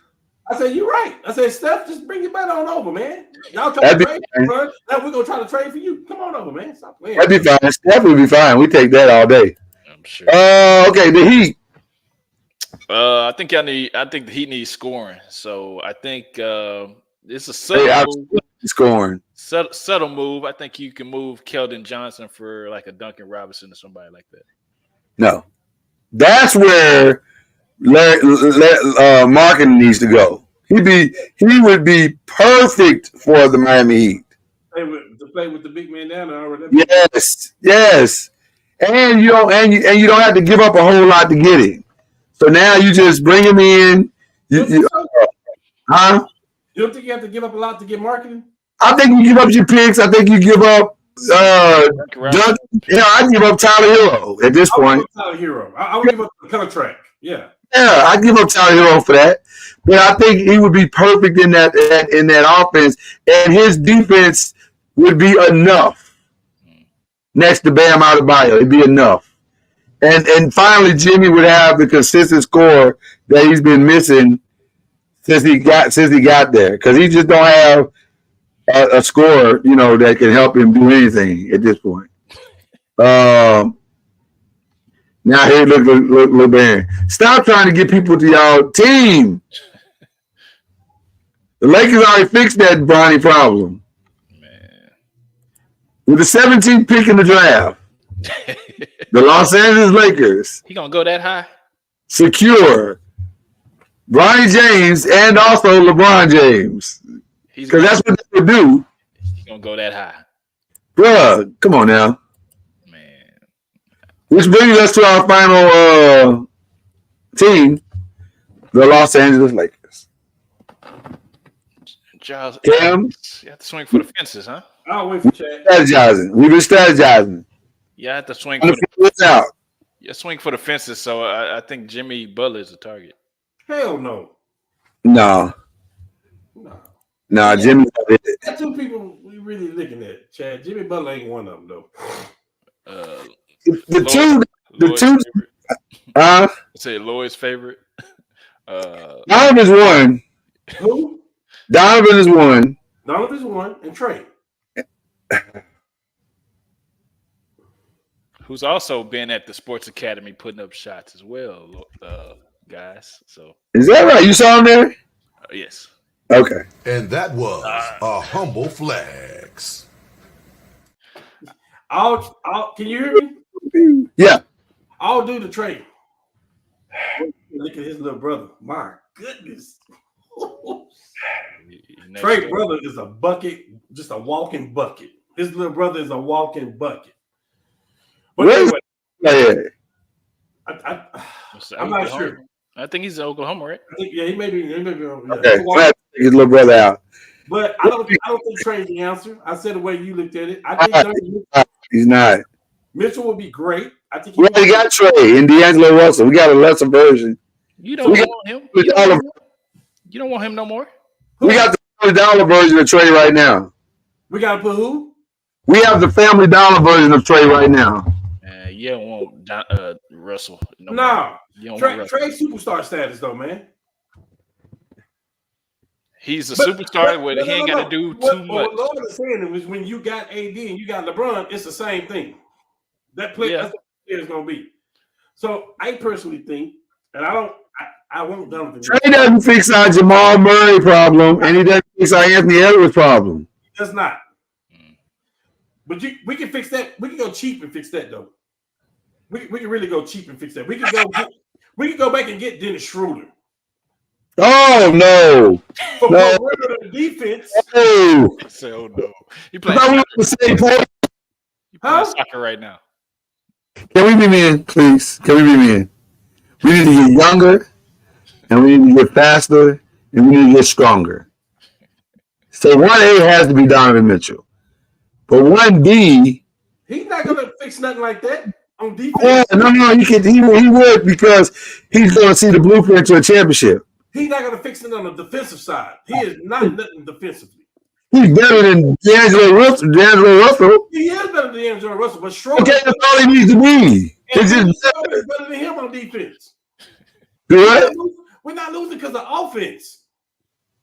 We're losing because of defense. Dennis Schroeder is a better defender than him. I don't know about that. What? Okay. All right. I'm not saying Donovan is a lockdown defender by any stretch of the imagination, but I'm also saying I think Donovan has never been on a team where he really felt like he had an actual a chance to win a championship. And by coming to us, I think he would have an actual chance. I think everybody trying to see us, and then we're gonna probably pick up Chris Paul. It looks like it anyway. I think so. Excuse me. I think so. It looks that way. I think so. But I mean, for y'all trying to get younger, that's not gonna help y'all either. I like DeJounte Murray. I still like DeJounte Murray.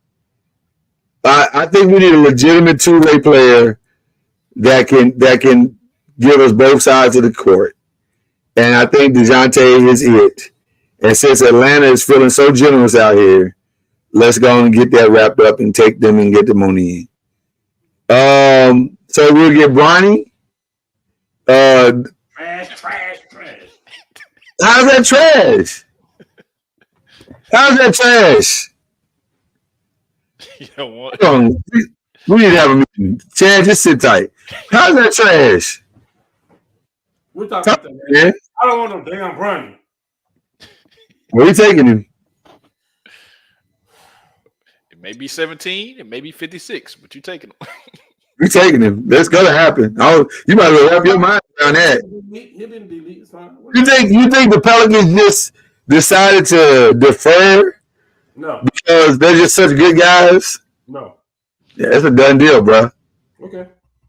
Yeah, they had He something. will not help us at all this year. But anyway, okay. It's a bad draft anyway. I'm not sure who would help us other than DJ Burns. I love DJ Burns.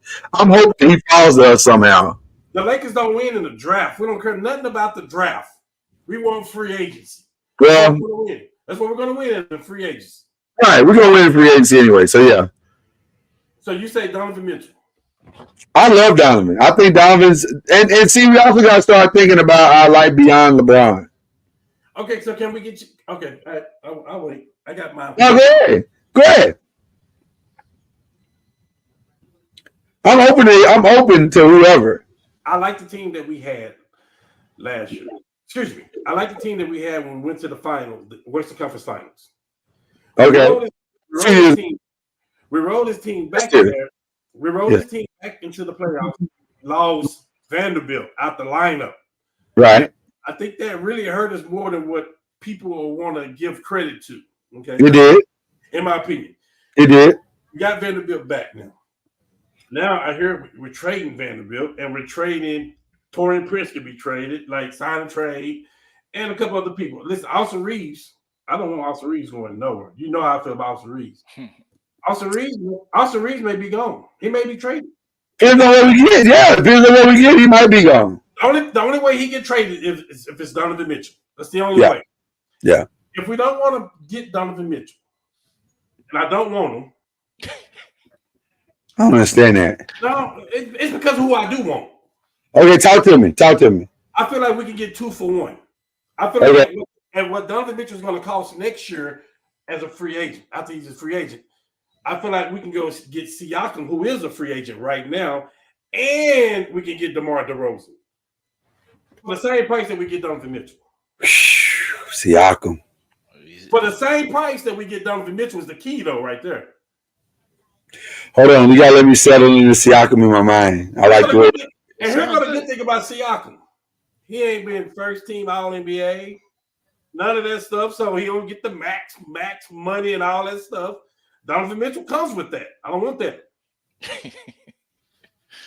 I'm thinking about the future, just like you saying. I'm thinking Bron. You thinking value. It's hard to do that with Bron, though. We keep saying another 2 years. Bron, the way he played, can play another 3, 4, 5, 6 years the way he played. So I hear that. But I'm thinking about the future with AD. That's what I'm thinking. So That's what I'm thinking. Who's good with AD where AD ain't had to carry the load? You saw what Siakam was doing with Indiana. Like, I do like Siakam. And his defense and DeMar DeRozan defense, I'm taking them. I do like Siakam. I ain't gonna hold you on that one. I do like Siakam. Listen, we gotta win now. Yes.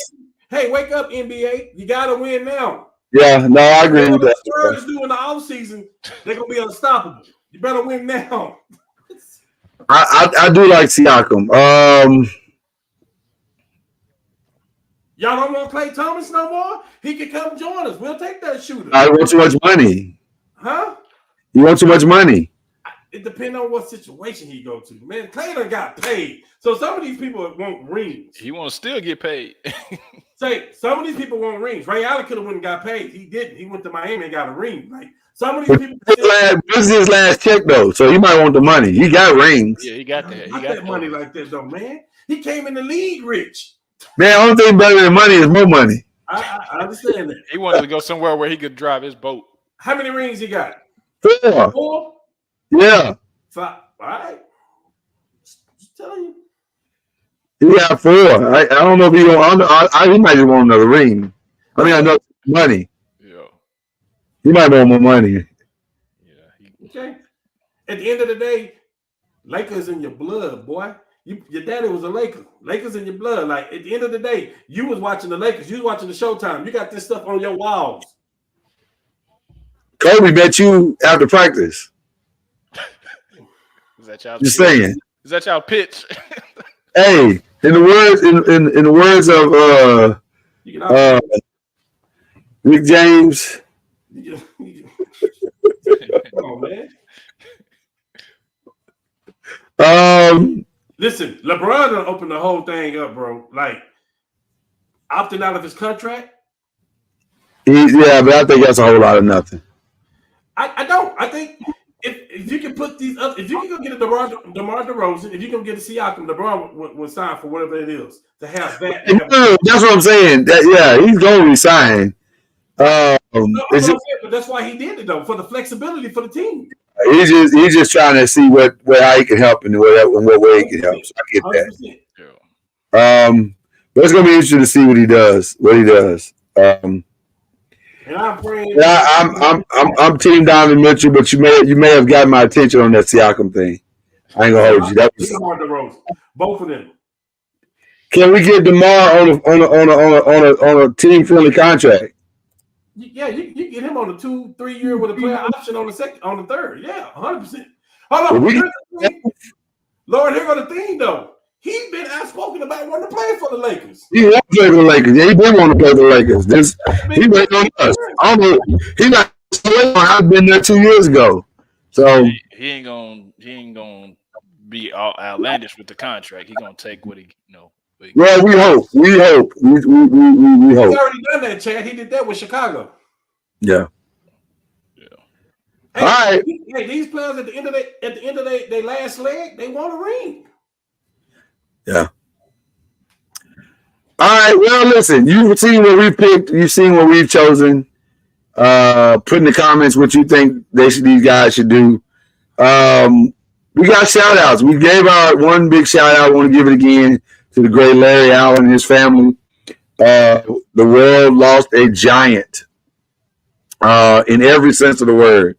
Larry Allen was arguably, or maybe inarguably, the greatest offensive lineman that probably ever played the game. The only man that I ever saw make both Reggie White and Michael Strahan. I mean, not Michael Strahan. Well, yeah, Michael Strahan too. I was going to say, I didn't mean to say Michael Strahan. I meant to say Lawrence Taylor.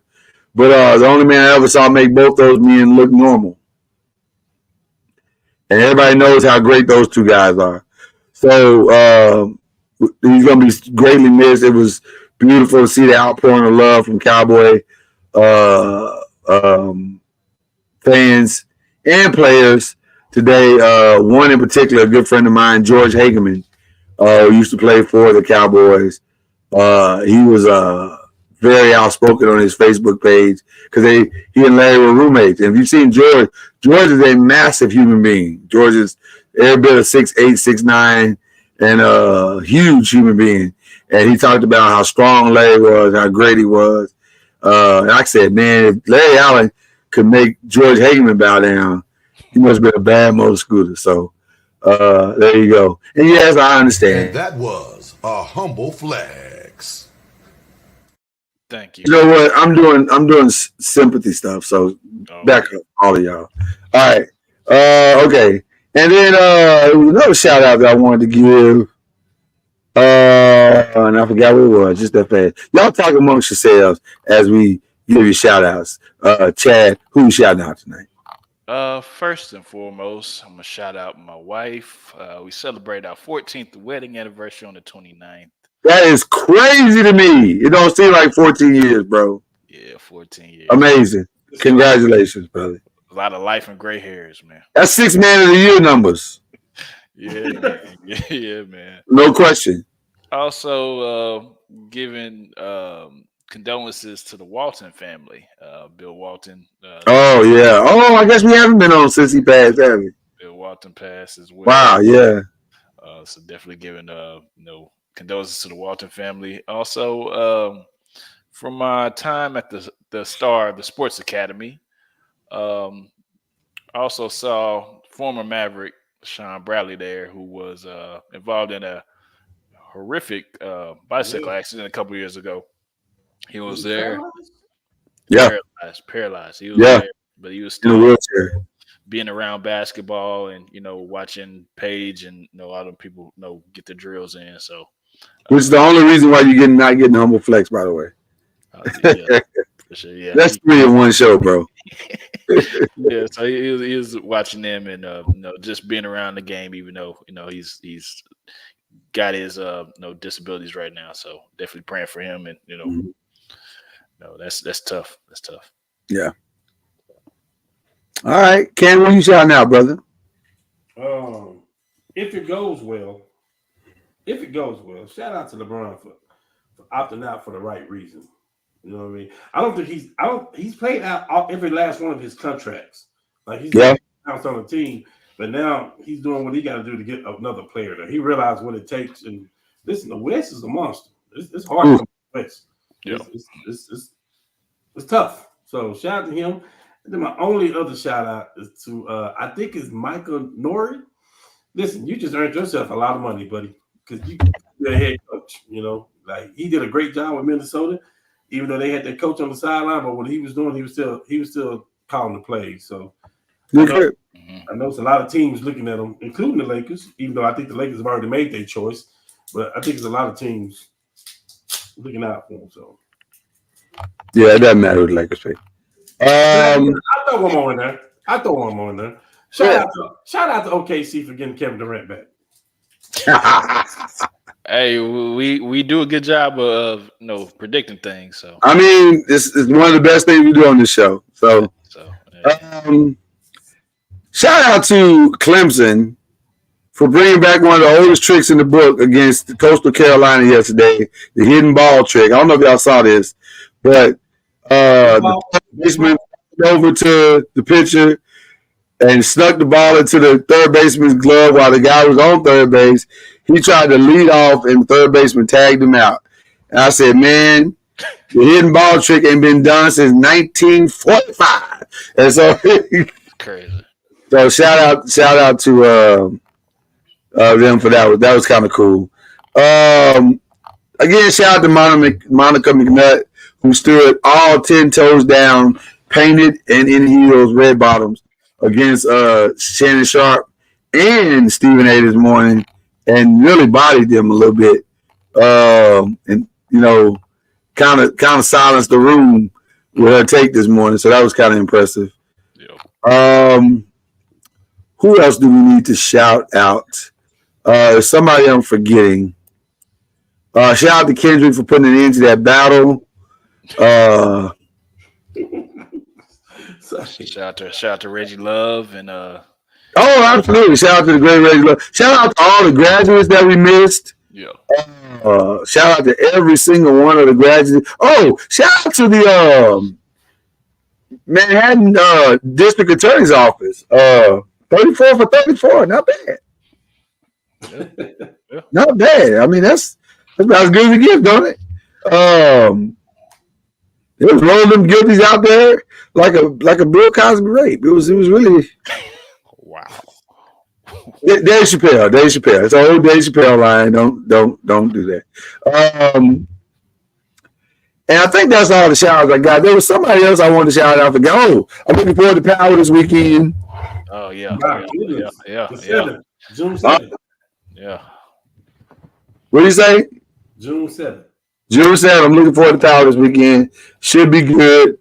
So shout out to 50. Final season. The final season, part 1, and then part 2 later on in September. But it should be good. I can't think of anything else. So that means that Ghost and Tommy and Tasha got to come in on this next Raising Kanan. I would think that this is going to end somehow with Tommy helping Tariq. That's what I predict. So okay, that's a good prediction. My prediction is when Raising Kanan come back. First of all, Ghost, Tommy, and Ghost, Tommy, and Tasha are going. They're going to see how they came into the picture, and here go the big one. 50 is known for this. Everybody got speculation that Ghost ain't dead. I think he's gonna come back and say Tariq. Well, there is a new power coming out that features how Ghost and Tommy grew to become Ghost and Tommy. Mm. So that'll be interesting by itself, and I guess they'll use that to piggyback off of Raising Kanan, because from what I understand, Kanan is what taught them how to be who they are. Mm. So I'm looking forward to that. Yeah. Right. Exactly. Yeah. But let me be clear, I'm all in on Power. I have been for years. I'm a sucker for it. Great show. Can't get away from it. So whatever you want to do, I'm in. Yeah, whatever you want to do, I'm in. So I'm very curious to see how this ends. I'm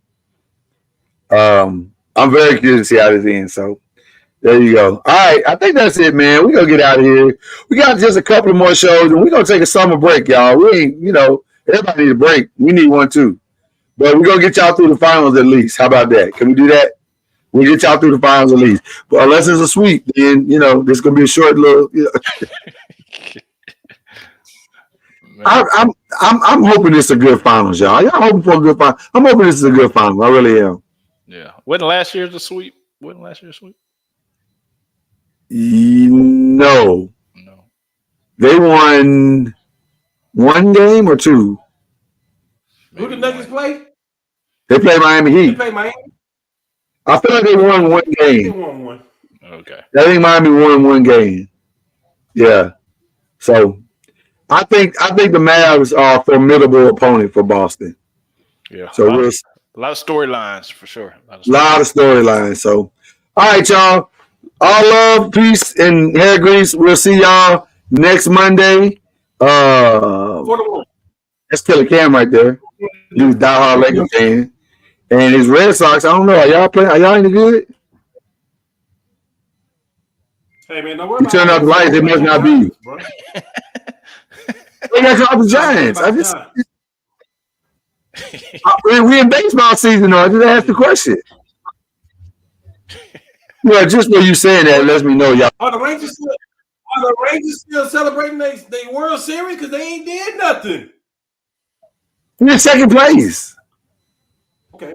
We're fine. We're in second place. In that weak division. Bro, listen, it's a lot. It's a lot. Back in third or fourth. The last two games that came from our division. We in the third or fourth place and got a better record than y'all do. So I ain't trying to hear that. But the last two champions came from our division. They came from our division. Matter of fact, We had to beat the champions to become the champions. I know the Yankees in first place. You playing divisions now. All right, it's cool when they do. All right. I know the Yankees in first place. So all I'm saying is, shout out to the Red Sox. That's all I say. You sound like don't do that. Don't do that. Because Drake is associated with that, and that ain't me. I'm not BBL Drizzy. All my issues natural. All right, we out here, y'all. We love to have a good time. Hope y'all did too. We out. Peace. You've been listening to Believe. You have not been listening to Believe. Shame on y'all. It's a different show.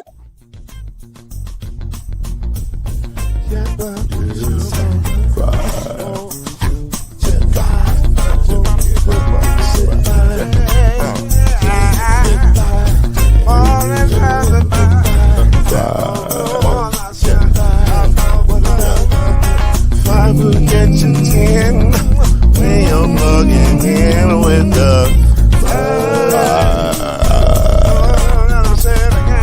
there's no mystery. Let's make history with the the strongest. 2 and 3. Add 1 more plus me.